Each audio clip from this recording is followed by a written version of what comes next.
जिल्ला अदालतका न्यायाधीशज्यू और न्यायाधीश साहब, त्यस्तै प्रमुख जिल्ला अधिकारीज्यू, यहाँ नेपाल आर्मीबाट पाल्नुभएका प्रमुखज्यू, यहाँ उपस्थित हुनुभएका व्यापार संघका अध्यक्षज्यू, नागरिक समाजका अध्यक्षज्यू, पत्रकार महासंघका अध्यक्षज्यू लगायत यहाँ उपस्थित हुनुभएका सम्पूर्ण महानुभावमा मेरो तर्फबाट नमस्कार अभिवादन स्वीकार गर्नु। यो जिल्ला प्रहरी कार्यालय आज समुद्घाटन कार्यक्रममा आईजी साहब आफै आउनु भएकोमा उहाँलाई म गौरको तर्फबाट हार्दिक आभार व्यक्त गर्न चाहन्छु। यस भवनमा बनाउन निम्ति भूमिका खेल्ने सम्पूर्ण पदाधिकारी र सरकारप्रति पनि म आभार व्यक्त गर्न चाहन्छु। यो जिल्ला प्रहरी कार्यालय विगतमा बाढीको बेलामा बस्ने ठाउँ हुन्थेन, शान्ति सुरक्षाको नाममा यहाँ धेरै गाह्रो हुन्थ्यो। यो भवनले बाढ आए पनि शान्ति सुरक्षामा खलल पुग्दैन भनेर मैले मानेको छु। म यस जिल्ला प्रहरी कार्यालयका राशन ठेकेदार समेत म रहिसकेका थिएँ। मलाई लाग्छ मेरो अवधिकालमा नै राशन खाने चलन चाहिँ खत्म भयो, ठेकेदारी चाहिँ खत्म भयो। लास्ट आवरसम्म म राशन ठेकेदार थिएँ। त्यो भएर हामीलाई यहाँको भवनको विषयदेखि लिएर बस्ने ठाउँ सबैको विषयमा अवगत छ। अब यहाँ गौरमा र साथै रौतहट जिल्लामा शान्ति सुरक्षाको कुरा गरौँ भने विगत भन्दा यहाँ चाहिँ 2060-61 मा केश बहादुर शाही एसपी साहब आउनु भएको थियो। त्यसपछि नेपाल प्रहरीको क्रमशः त्यहाँबाट यहाँ शान्ति सुरक्षाको कुरा गरौँ, तपाईको अपराधिक क्रियाकलापको कुरा गरौँ, तस्करी नियन्त्रणको कुरा गरौँ, सबैमा रौतहट जिल्ला राम्रो गर्दै आइरहेछ।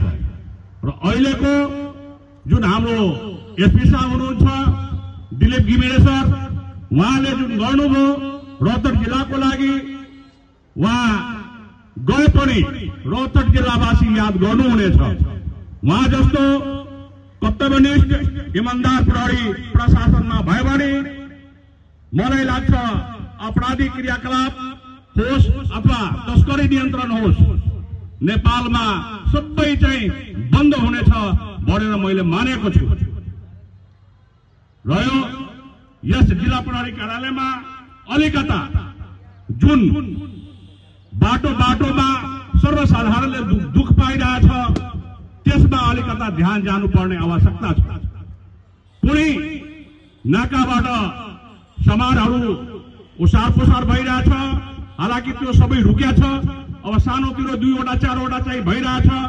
त्यस्ता जुन नाकाबाट सामान आइरहेछ त्यो चौकी इन्चार्जलाई नै कारबाही गर्नुहोस् र बाटोमा जुन चेकिङको नाममा जनताहरूले दुख पाइरहेछ त्यसलाई अविलम्ब बन्द गर्ने म अनुरोध गर्न चाहन्छु। एउटा अहिले जुन फेसबुकमा भयो, तपाईको सोशल मिडियामा भयो, यो दिनहुँ छारातन्त्र चाहिँ त्यसमा अहिले चलिरहेछ। त्यसमा निगरानी गर्न निम्ति, त्यसलाई कारबाही गर्न निम्ति साइबर क्राइममा अलिकता जोड दिनुपर्छ भनेर मलाई लाग्छ। एउटा अन्तमा म आफ्नो पर्सनल कुरा, आईजी साहबलाई थाहा छ यो कुरा, कलैयाको प्रिन्सिपल शराबको जुन हत्या भएको थियो त्यसमा पक्राउ पर्नेमा सती सिंह जुन चाहिँ भारतबाट ल्याइएको थियो, ऊ समेत 4 जना मान्छे चाहिँ त्यसमा संलग्न थियो। समातिएपछि गौडको चाहिँ नगर प्रमुखको हत्याको योजनाको कुरा चाहिँ उठ्या थियो। यो आईजी साहबलाई मलाई लाग्छ याद छ यो सम्बन्धमा फोनबाट मसँग कुरा पनि भएको हो र प्रत्यक्ष रूपमा पनि कुरा भएको हो। तत्कालीन यहाँ एसपी साहब महेन्द्र पोखरेलजी हुँदाखेरि त्यो बेलासम्म कुरा त चल्यो, पछि चाहिँ सेलायो। त्यसमा मेरो पनि कमी कमजोरी छ, किनभने त्यसपछि मैले कुरा दोहोऱ्याएको छैन।